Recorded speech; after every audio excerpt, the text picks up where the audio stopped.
রহমানই পারবে এই 15 লক্ষ রিফিউজিকে বর্মার সরকারকে কূটনৈতিক ভাবে হোক আর বাধ্য করে হোক এই দেশে আবার ফেরত দিতে। এগুলির জন্য বিএনপি শাসনের সরকারের দরকার, অন্য কোনো শাসন পারবে না। এগুলি এই দেশকে টিকিয়ে রাখতে হবে। এই দেশ এখন একটা অত্যন্ত নাজুক পরিস্থিতিতে আছে, আপনারা বুঝতে পারছেন না। আমাদের এদিকে 15 লক্ষ রোহিঙ্গা, তাদের অধিকার হারা রোহিঙ্গা এখানে আমাদের অবস্থান। আমি তো আপনাদেরকে ইজ্জত করি, সম্মান করি, শ্রদ্ধা করি। কত কষ্ট করে আপনারা এই রোহিঙ্গাদেরকে জায়গা দিয়ে কত কষ্ট পাচ্ছেন আপনারা। এদেরকে তাদের দেশে ফেরত দিতে হবে।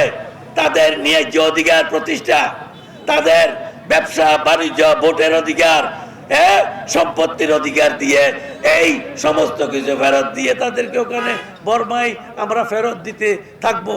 এটা পেরেছিল কে? জিয়াউর রহমান। এটা পেরেছিলেন খালেদা জিয়া। এটা আবার পারবে কে? তারেক রহমান।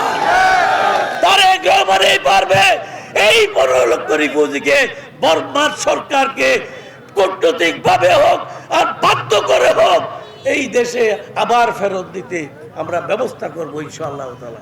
দুইজন নিয়ে হোয়াইটঙ্গের মানুষ। আমি তীব্র ভাষায় নিন্দা করছি। আমি সরকারকে অনুরোধ করছি, এই আরকান আর্মিদেরকে জবাব দেন। জবাব দেওয়ার সময় হয়েছে এখন। আমার বর্ডার গার্ড কি করে? তাদেরকে জবাব দিতে হবে। আমার মানুষেরা মাছ ধরতে পারে না নদীতে, মাছ ধরার অধিকার আমাদেরকে ফেরত দিতে হবে। মাছ ধরার অধিকার আমাদের জেলেদেরকে দিতে হবে।